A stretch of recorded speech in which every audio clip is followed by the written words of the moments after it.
Have you ever watched a political debate and thought, how did these people become our only options? We see it everywhere. Incompetent leaders rising to power, while genuinely capable individuals get dismissed as unelectable. Consider how Elizabeth Holmes convinced investors to pour billions into Theranos despite having no working technology, or how Emperor Caligula appointed his horse as consul while systematically destroying Roman governance, or how modern democracies consistently choose populist demagogues over experienced administrators. The pattern is so universal, it transcends cultures, centuries, and political systems. What if this isn't accidental? What if there's something fundamentally broken in how human psychology interacts with power structures? Today we're exploring a disturbing possibility that the very cognitive mechanisms that helped our species survive for millennia are now systematically sabotaging our ability to choose effective leaders. This isn't just about bad politicians. It's about the psychological architecture of human decision-making that makes us vulnerable to exactly the wrong kind of authority figures. From the neural circuitry of first impressions to the social dynamics of tribal loyalty. Every aspect of how we evaluate leadership is fundamentally misaligned with what modern governance actually requires. The uncomfortable truth: democracy doesn't fail because of external threats or institutional weaknesses. It fails because our Stone Age brains are spectacularly ill-equipped for choosing leaders in complex societies, and the people who understand this psychological vulnerability are exactly the ones we should never trust with power. Let me share research that will fundamentally alter how you view every election you've ever participated in. Princeton psychologists Alexander Todorov and colleagues conducted an experiment that should terrify anyone who believes in informed democratic decision-making. They showed research participants photographs of unfamiliar political candidates for exactly 1 second, just long enough for a glimpse, and asked them to rate which candidate looked more competent. These instant gut-level judgments predicted the actual outcomes of Senate, House, and gubernatorial races with shocking accuracy, nearly 70% of the time. Think about what this means. Voters weren't analyzing policy platforms, reviewing legislative records, or evaluating relevant experience. They were making choices about governance based on split-second impressions of facial structure and body language. The research gets even more disturbing when you dig deeper. Follow-up studies found that giving people more time and information didn't improve their choices. It just gave them more sophisticated justifications for decisions they had already made unconsciously in that first second of visual contact. But here's where this becomes truly chilling. The facial features and physical characteristics that trigger our leadership instincts have absolutely no correlation with actual governing ability. Tall candidates consistently outperform shorter ones, regardless of qualifications. Candidates with deeper voices win more often than those with higher pitches. People with more dominant facial features, square jaws, pronounced brows, wider faces, are rated as more leadership-worthy even when they have no relevant experience whatsoever. We're essentially running our democracies like elaborate beauty contests, where the prize is control over nuclear arsenals and global economies. A controversial 2017 study, published in the Journal of Nonverbal Behavior, found that voters can predict election outcomes with 70% accuracy just by looking at candidates' LinkedIn photos for 100 milliseconds. 1/10 of a second. That's faster than conscious thought, faster than rational analysis, faster than any meaningful evaluation of competence or character. Consider what happened in the 2008 financial crisis. The executives whose reckless decisions nearly collapsed the global economy weren't selected for their risk management expertise or their understanding of complex financial instruments. They were chosen because they projected confidence, commanded rooms, and looked like central casting's idea of powerful leaders. Meanwhile, the risk managers and analysts who understood the actual dangers were systematically ignored or silenced because they didn't fit the psychological profile of what leadership looks like. Have you ever wondered why the most competent people you know personally rarely seek positions of public authority? It's not just that they're humble or prefer working behind the scenes. It's that our entire system of leadership selection is optimized for traits that have nothing to do with competence and everything to do with primitive psychological triggers that evolved for choosing tribal leaders in groups of 150 people, not managing complex institutions serving millions. Here's where our psychological analysis takes a genuinely unsettling turn. Research suggests that beyond a certain point, intelligence actually becomes a handicap in leadership selection. A study published in Applied Psychology found that while cognitive ability correlates positively with leadership effectiveness, up to an IQ of about 120, additional intelligence beyond that threshold often becomes counterproductive for gaining leadership positions in the first place. Why would being smarter make someone less likely to be chosen as a leader? The answer reveals something deeply disturbing about human social psychology. Highly intelligent people tend to see complexity where others see simplicity. They acknowledge uncertainty where others demand absolute confidence. They recognize legitimate competing interests where others prefer clear heroes and villains. In democratic systems that reward bold promises and simple explanations, these intellectual virtues become political liabilities. Think about Socrates, arguably one of history's most intelligent individuals. His famous declaration, "I know that I know nothing," represented the height of philosophical wisdom. But it made him completely unsuitable for Athenian politics. Meanwhile, demagogues who claimed to have simple solutions to complex problems consistently won elections and popular support. The democracy that invented rational discourse literally sentenced its most rational citizen to death. This pattern repeats across cultures and centuries. In ancient China, Confucian scholars who understood the complexities of governance were routinely outmaneuvered by court officials who understood the psychology of imperial authority. In medieval Europe, learned advisors were displaced by charismatic knights who looked like leaders but had no understanding of statecraft. Even in modern corporate environments, detailed studies show that intellectually rigorous candidates often lose leadership competitions to more confident but less competent rivals. A particularly jarring 2019 meta-analysis examining leadership emergence across multiple cultures found that overconfident individuals were consistently more likely to be selected as leaders, even when their overconfidence was demonstrably unjustified by their actual abilities. The researchers coined the term confidence heuristic. Our brains use certainty as a proxy for competence, even when logic tells us they're completely unrelated. Consider the contrast between genuine experts and successful political leaders in any domain you know well. Real experts hedge their statements, acknowledge limitations, and express uncertainty about complex issues. They speak in probability ranges rather than absolute certainties. They change their minds when presented with new evidence. These are the intellectual habits that make someone trustworthy and competent in technical domains, but they're precisely the behaviors that make someone appear weak or indecisive to voters operating under the influence of the confidence heuristic. The cruel irony is that the cognitive sophistication that makes someone genuinely qualified for complex leadership responsibilities is exactly what makes them psychologically unappealing to electorates that want simple answers and confident assertions. We've created democratic systems that systematically filter out the intellectual qualities most necessary for effective governance.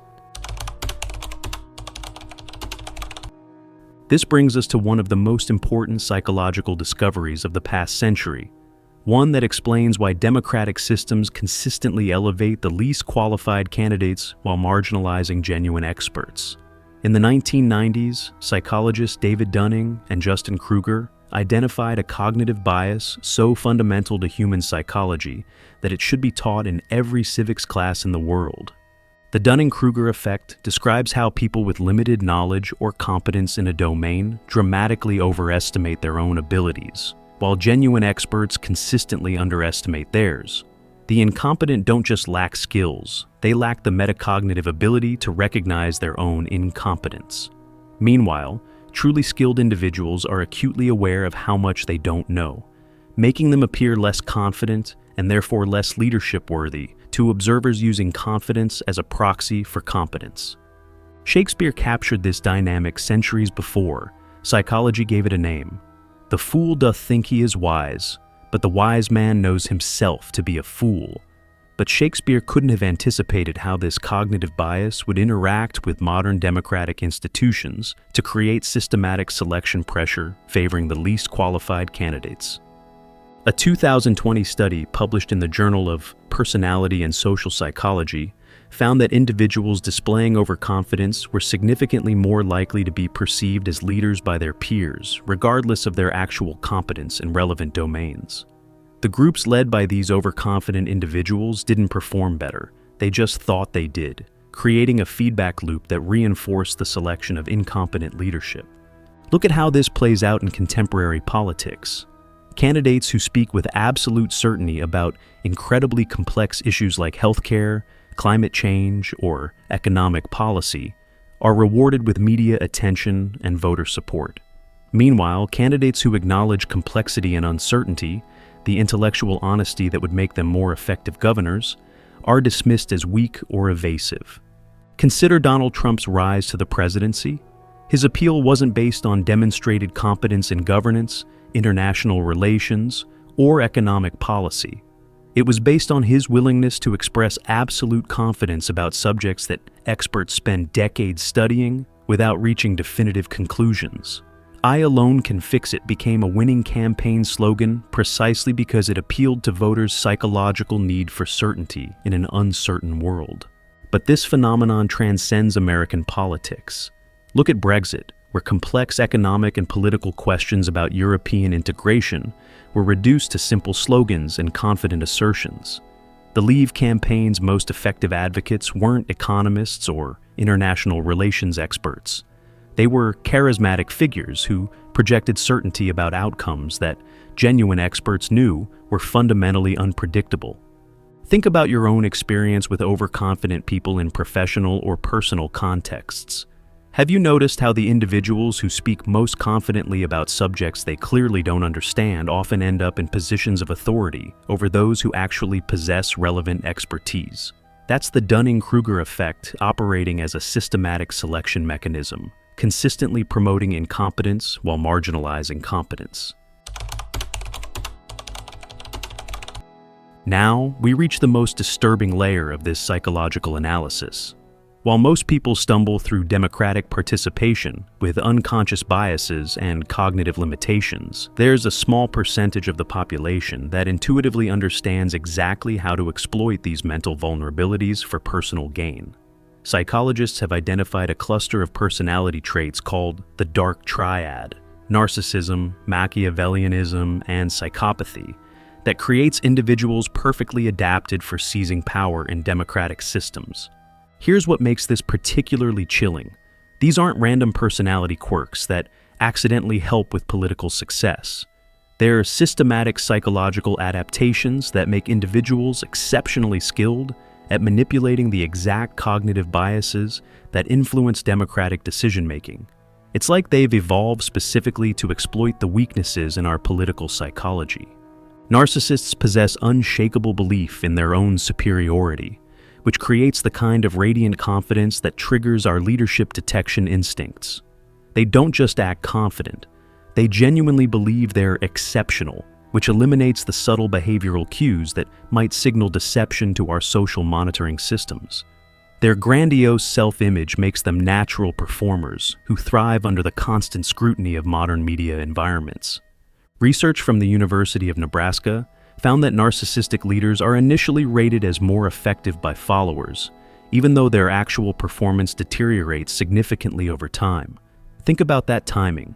They excel at the impression management required for gaining power, but systematically underperform at the tasks that power is supposed to accomplish. It's almost as if natural selection designed them specifically for democratic competition, rather than democratic governance. Machiavellians represent the master manipulator archetype. They understand human psychology better than most trained therapists, but they use that understanding purely for personal advancement rather than helping others. They're skilled at reading social situations, identifying what different audiences want to hear, and crafting messages that push exactly the right psychological buttons. Crucially, they're not constrained by genuine empathy or moral consistency, so they can tailor their appeals purely based on strategic effectiveness. A 2018 study published in Political Psychology found that Machiavellian individuals were significantly more likely to engage in deceptive political communication and were better at convincing audiences to accept false information. They don't just lie more effectively, they understand which lies will be most psychologically appealing to specific audiences. Then we have the psychopaths, not the Hollywood serial killer stereotype, but high-functioning individuals who lack normal emotional responses to deception, manipulation, and betrayal. They don't experience the physiological stress that accompanies lying in normal people, so they can maintain perfect composure while making promises they have no intention of keeping. They don't feel guilt about broken commitments, so they can pledge support for contradictory positions with equally convincing sincerity. Kevin Dutton's research has documented that psychopathic traits are dramatically overrepresented among both corporate executives and political leaders compared to the general population. We're not talking about occasional outliers. We're talking about systematic selections pressure that consistently elevates people with fundamentally different moral psychology than the populations they're supposed to serve. Consider how many successful political figures exhibit obvious signs of these personality clusters: the willingness to make sweeping promises they can't possibly fulfill, the ability to maintain contradictory positions without apparent cognitive dissonance, the comfort with constant public attention and adulation, the tendency to view political competition as a game to be won rather than a responsibility to be shouldered. What we often interpret as exceptional charisma and natural leadership ability might actually be the behavioral signature of individuals whose brains process empathy, honesty, and moral responsibility in fundamentally different ways than most humans. And our democratic systems, designed by and for people with normal moral psychology, are systematically vulnerable to exploitation by individuals who operate according to different psychological rules. But here's the question that should genuinely disturb your sleep. If dark triad personalities represent only a small fraction of the population, how do they consistently win democratic competitions against vast majorities of more psychologically normal individuals? The answer reveals something even more troubling about human social psychology than the existence of manipulative leaders. It reveals how easily the rest of us become complicit in our own manipulation. Hannah Arendt spent years trying to understand how ordinary, decent people became complicit in systematic atrocities. What she discovered while observing Adolf Eichmann's trial wasn't a monster, but something far more terrifying. A completely mundane bureaucrat who had facilitated genocide not out of hatred or sadistic pleasure, but out of simple thoughtlessness and conformity to authority. She called this the banality of evil, the recognition that moral catastrophes typically result not from exceptional malice, but from ordinary people's tendency to stop thinking critically when presented with authoritative directives. This same psychological mechanism operates in every democratic election, just at a less dramatic scale. Once voters have chosen their political identity, they don't just support their preferred candidates, they systematically shut down the cognitive processes that might lead them to question those choices. We become what social psychologists call motivated reasoners, working backwards from our desired emotional conclusions to find intellectual justifications for positions we've already committed to defending. A 2006 brain imaging study from Emory University revealed the neural basis of this process. When partisan research participants were presented with negative information about their preferred candidates, the brain regions associated with reasoning literally went dark, while emotional and reward centers activated intensely. We're not thinking our way through political decisions, we're feeling our way through them, while maintaining the illusion of rational analysis. The social proof dynamic amplifies this effect exponentially. When we see other people we respect supporting particular leaders, our brains interpret that as powerful evidence of those leaders' worthiness, regardless of our own direct observations. We don't want to be the one person in our social group who can't see what everyone else apparently sees, so we suppress our doubts and rationalize away obvious red flags. This creates what researchers call pluralistic ignorance, situations where everyone privately harbors concerns, but nobody expresses them because they assume everyone else is genuinely confident. The result is collective support for leaders that nobody would individually choose if they were making decisions in isolation from social pressure. Think honestly about your own political behavior over the past decade. Have you ever found yourself defending actions from political leaders that you would absolutely condemn if they came from your personal acquaintances? Have you caught yourself dismissing negative information about politicians you support while eagerly accepting similar information about politicians you oppose? Have you noticed yourself becoming more extreme in your political positions when surrounded by like-minded people? That's not intellectual dishonesty. That's normal human psychology operating under the influence of tribal loyalty mechanisms that evolve for very different social environments. The problem is that these ancient psychological adaptations make us systematically vulnerable to manipulation by individuals who understand how to trigger tribal identity, while lacking any genuine commitment to the welfare of the tribe. Even if we could somehow eliminate individual psychological biases and develop immunity to dark triad manipulation, we would still face structural problems built into democratic institutions themselves. Our electoral systems are accidentally but effectively designed to reward precisely the personality traits that make someone terrible at governance while filtering out the qualities that actually matter for effective leadership. Consider what it actually takes to run for major office in any modern democracy. You must be willing to spend years asking strangers for money while maintaining dignity and authenticity. You need to reduce incredibly complex policy questions into sound bites that fit on social media platforms. You have to project unwavering confidence about issues that experts acknowledge are genuinely uncertain.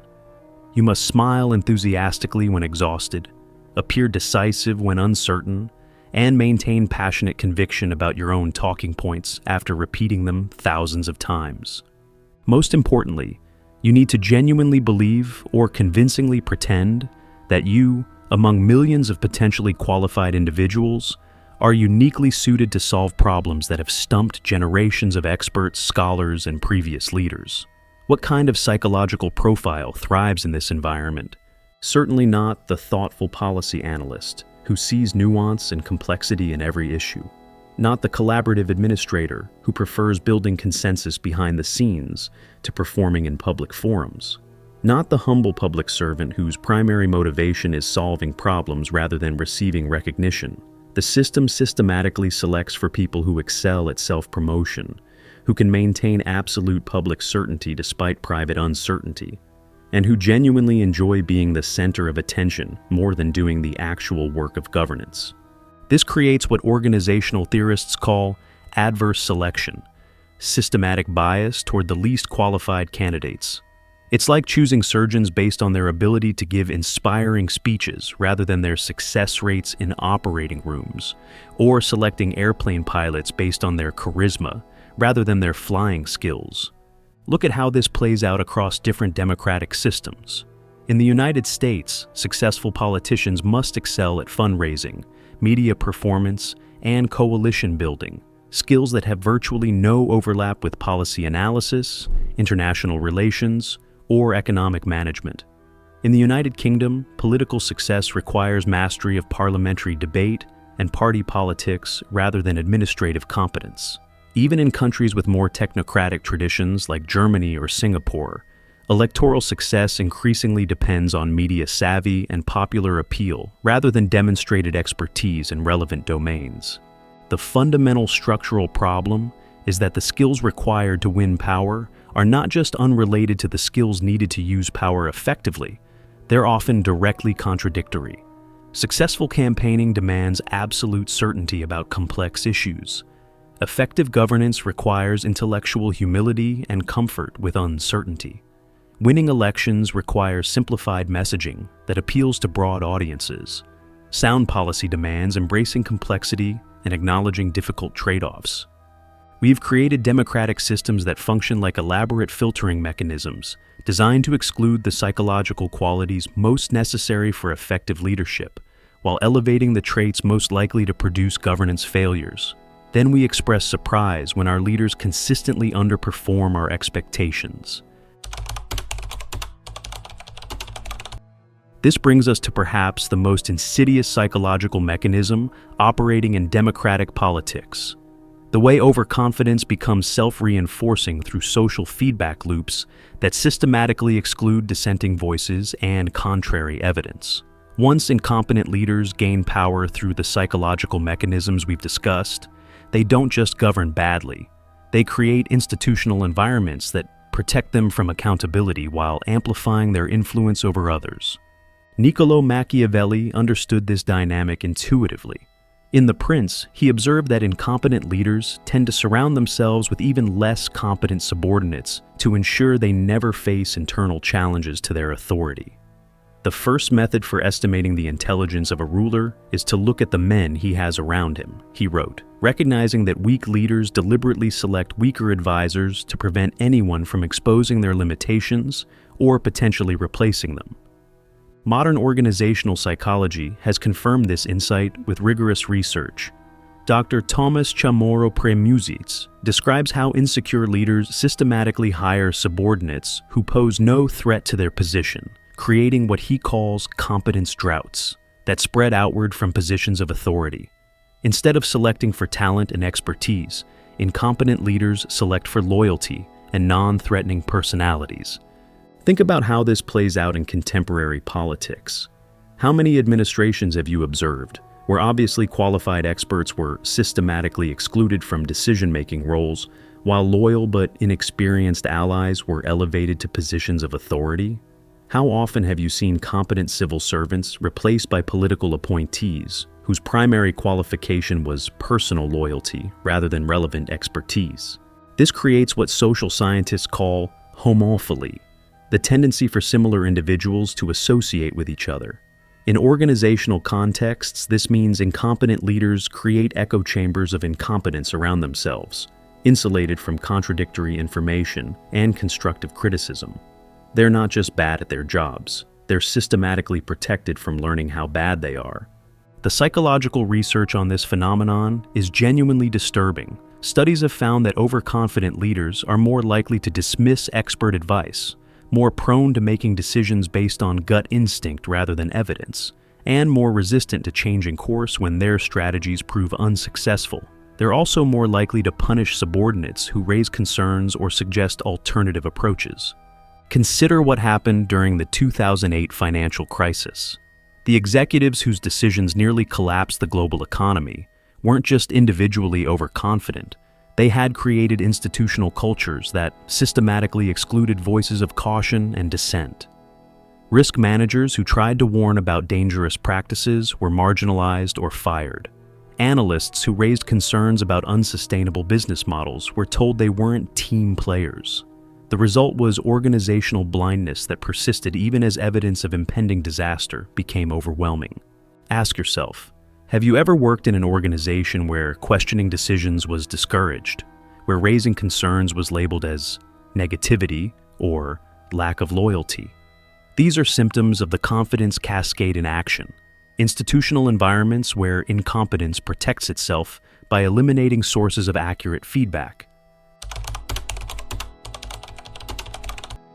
This analysis leads us to one of the most fundamental psychological vulnerabilities that undermines democratic decision-making: our species' pathological need for certainty in an inherently uncertain world.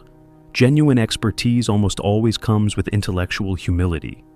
Real experts understand the limitations of their knowledge, recognize the complexity of difficult problems, and acknowledge when definitive answers aren't possible. But these intellectual virtues are profoundly unsatisfying to human psychology, especially during times of stress or uncertainty. Machiavelli recognized this dynamic 5 centuries ago. The great majority of mankind are satisfied with appearances, as though they were realities, and are often more influenced by the things that seem than by those that are. He understood that people desperately want to believe that complex problems have simple solutions, and that confident leaders possess hidden knowledge that can eliminate uncertainty from their lives. This creates a systematic advantage for leaders who are willing to offer false certainty over genuine expertise. During the COVID-19 pandemic, public health experts who acknowledged uncertainty about a novel virus and changed recommendations based on new evidence were criticized for flip-flopping, while political figures who maintained consistent but scientifically unfounded positions were praised for strong leadership.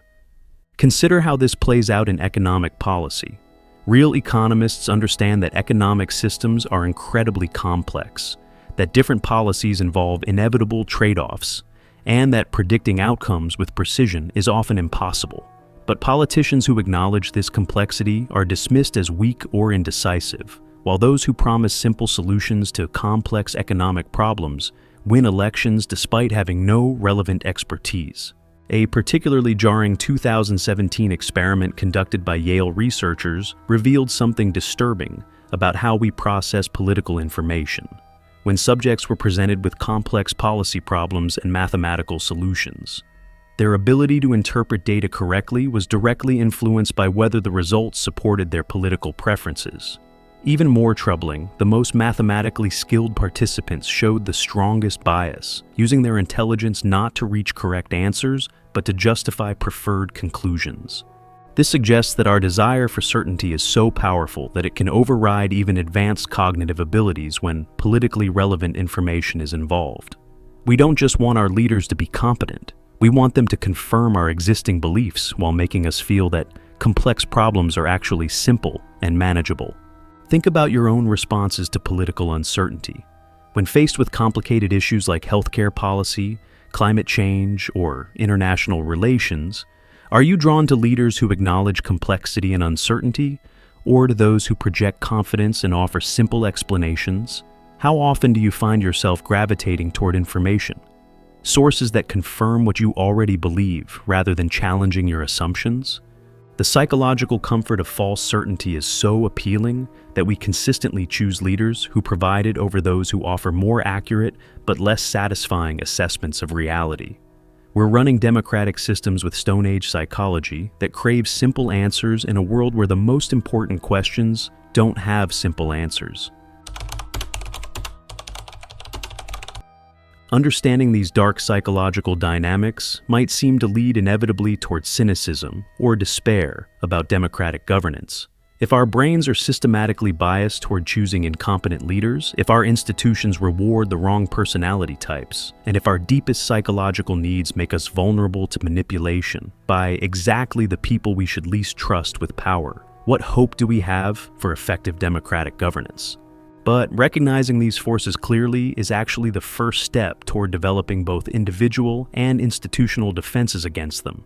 Once you truly understand how confidence masquerades as competence, how charisma substitutes for character, and how certainty replaces careful analysis, you can begin to consciously compensate for these biases in your own political decision-making.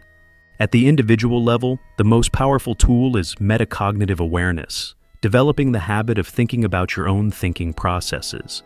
When you find yourself drawn to a candidate's confidence or charisma, pause and ask what you actually know about their track record of competence under pressure.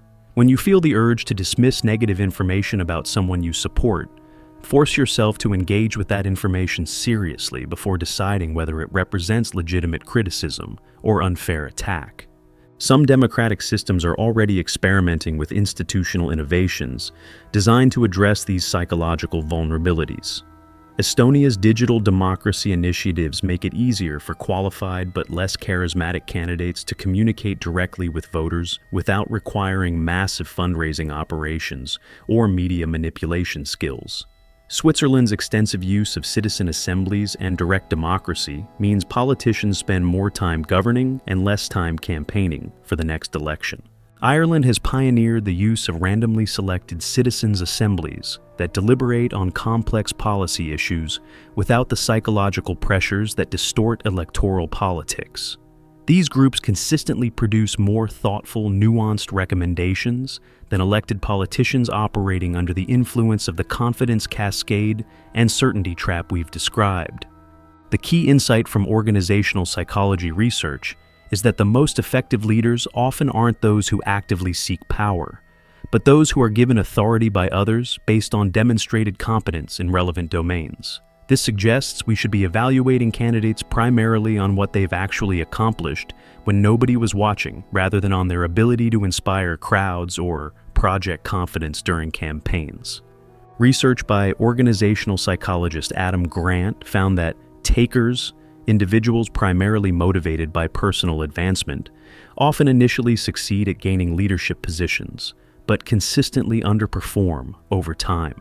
Meanwhile, givers, those motivated by helping others succeed, tend to be both the lowest and highest performers in organizations, depending on whether institutional design protects them from exploitation and rewards collaborative behavior.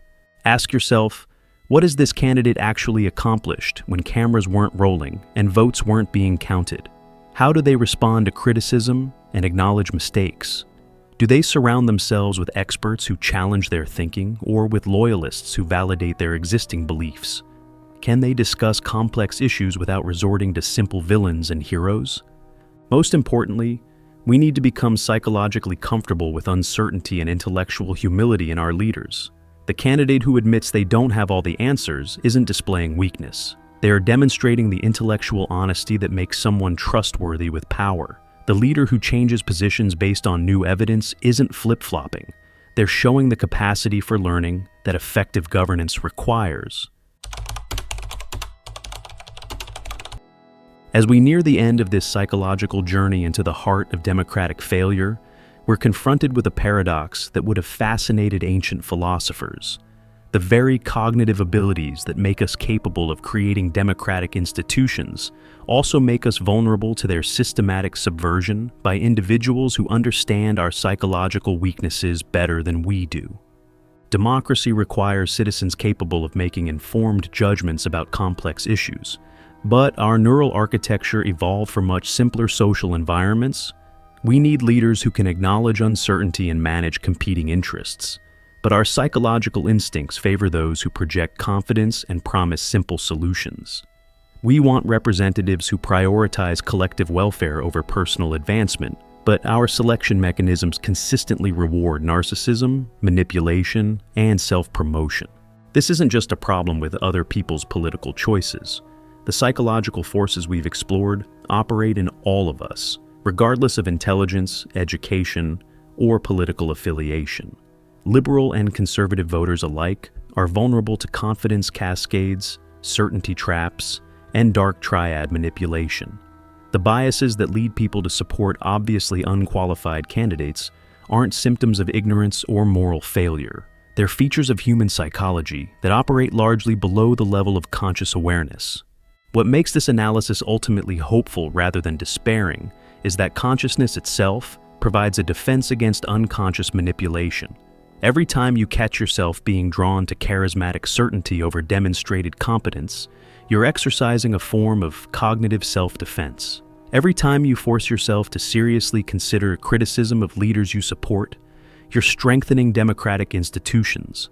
Every time you choose boring competence over inspiring rhetoric, you're voting against the psychological forces that have been undermining effective governance for millennia.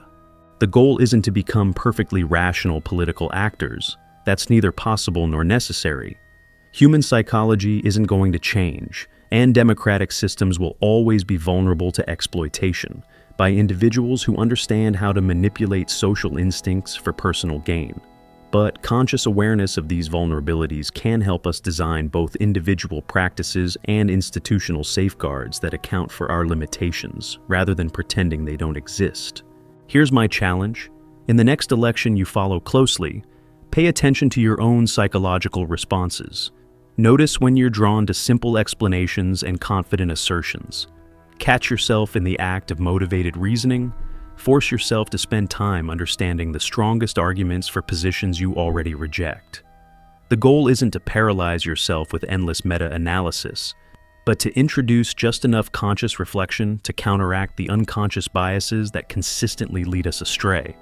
What patterns have you recognized in your own political thinking? Have you observed these psychological dynamics operating in your communities? Which of the cognitive biases we've discussed do you see most clearly in your own decision-making processes?